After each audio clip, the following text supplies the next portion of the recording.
আমরা বিগত আওয়ামী লীগ সরকারের সময় পরিসংখ্যানের বিভিন্ন খেলা আমরা দেখেছি এবং জনগণের চোখে একটা মানে কাপড় লাগানো ছিল উন্নয়নের কাপড়, সেটার ধারাবাহিকতা সামনে থাকবে কিনা সেটা একটা প্রশ্ন জায়গা।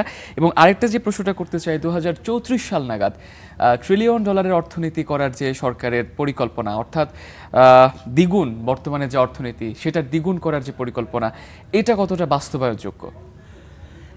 এই সমস্ত পরিসংখ্যানগুলো এক ধরনের চুম্বকের মতো কাজ করে।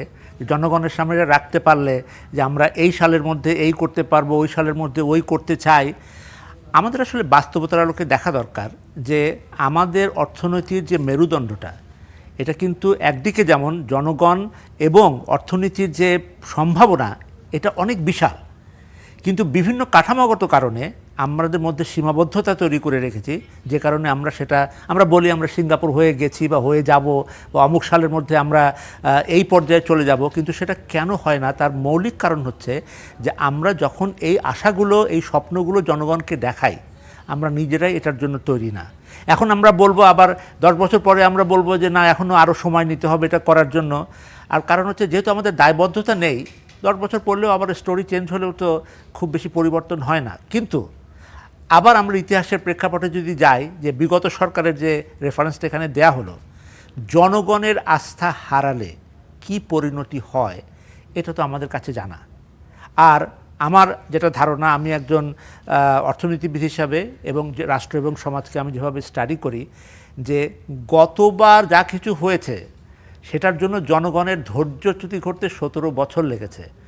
কিন্তু এবার কিছু হলে বা একই ধারাবাহিকতা চলতে থাকলে এটা যে 17 বছর বা 1 দশক বা আরও কম, এটা বিবেচনায় রাখা উচিত সরকারের।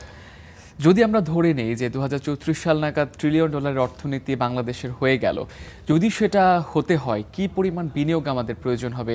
এই সাম্প্রতিক সময়ে আমরা দেশীয় বিনিয়োগ এবং বিদেশি বিনিয়োগ আমরা একদম বলা যায় তলানির দিকে রয়েছে। তো যদি সম্ভব হয় ট্রিলিয়ন ডলার অর্থনীতিতে যেতে কি পরিমাণ বিনিয়োগ আমাদের লাগবে?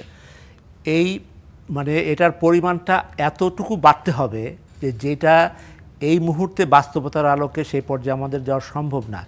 এই রিসেন্টলি ফিচ বোধহয় আমাদের রেটিংটা আবার লোয়ার করেছে, যেটা আসলে ইনভেস্টমেন্ট অ্যাট্রাক্ট করার জন্য আদৌ অনুকূল নয়। এবং আন্তর্জাতিক এই সমস্ত রেটিং এজেন্সি যেগুলো রয়েছে, তারা যখন এই রেটিংগুলো কমায়, তখন বিশেষ করে বাইরের যে বিনিয়োগ সেটা অনেকটুকু সংকুচিত হয়ে যায়।